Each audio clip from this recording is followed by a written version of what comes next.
Well, I mean, I think we all go into any date with certain expectations, and there's definitely, um, I think, a pattern of what's the word?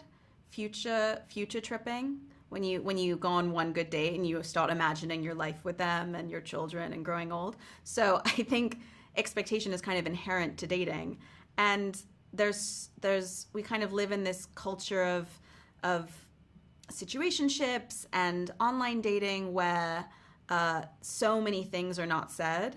And when things are not said, I think expectations can really go off the rails. And ultimately, that's what happens in this film. Through comedy, I think you can explore reality and do some social criticism, and people will accept it more. Could you comment on the power of comedy when it comes to analyze a situation? That's a lovely question. Yeah, I couldn't agree more. I think that, uh, you know, having a deeper examination of um, a cultural issue or topic in a package of comedy and something that's tongue in cheek is more palatable often. The movie doesn't take itself too seriously, but it is certainly dealing with, I think, very relevant um, dynamics in dating. And I don't know, I love when I see a comedy and I don't, Bridesmaids is such an iconic comedy. It's so funny, so deeply funny. But it's really about a woman who's lost herself and lost the sense of what she wants to do with her life, finding her way back to her passion of baking cupcakes, right? Like that's really what the movie's about, and opening herself up to love again. But it's in such this package of joy and laughter that that part is so subliminal, and I love that. I love what comedy can do. Sophie, I love the fact that in the movie, well, that's my interpretation, there are no villains. Hmm. Do you agree with that? And if there's a villain, who would be the villain? Gosh, you mean there are no villains in my film or in general?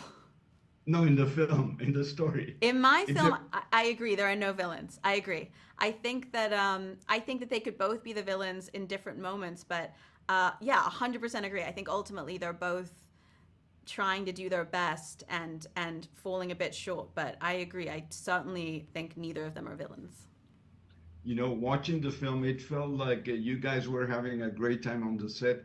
Everybody's so comfortable. How lucky were you with the actors? I know you co-wrote it with Molly, but you got great actors there. No, no. Oh my God, so lucky. Yeah. Yeah, Molly and I developed the story together, and then I wrote the script, and it took us 5 years to make it. And John and Geraldine, who play Kenny and Max, were on the movie from the beginning with Molly. And Logan was, the last role that we cast of the main four, and he immediately was so perfect for the role and so down to improvise and play. And honestly, we laughed so much on set. It was, it's hard to make a movie, and it's hard to make an indie movie, and there are lots of long nights and long days where we were in this tiny room for so much of the film. Logan's physically chained to a bed for half the movie, and having lovely people who are down to be silly and play.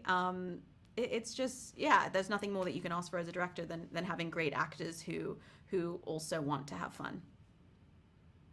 I felt the way you explore the sexuality among the characters is really cool, non-puritanical, and very real. Could you comment on that? And I think it's Uh, important for the story. Hey, I'm so sorry, but that is our time. I don't mind. I don't Thank mind you. answering this last one if we have time, but no worries if not. Whatever you guys think. I could. If Sure. I'll answer it. Yeah.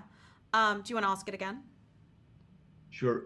I think the way you approach sexuality in the movie is really cool because it's not puritanical and it's necessary to understand the characters. Thank you. Yeah, I mean, I love a sex scene, and I think that this movie doesn't exist if they don't have this kind of fun, silly sexual night. And also, both of the characters have never played around with these handcuffs before, and there's something really exciting to them to do that, and quite intimate about it, beyond that they're having sex, but just the intimacy of trying something new.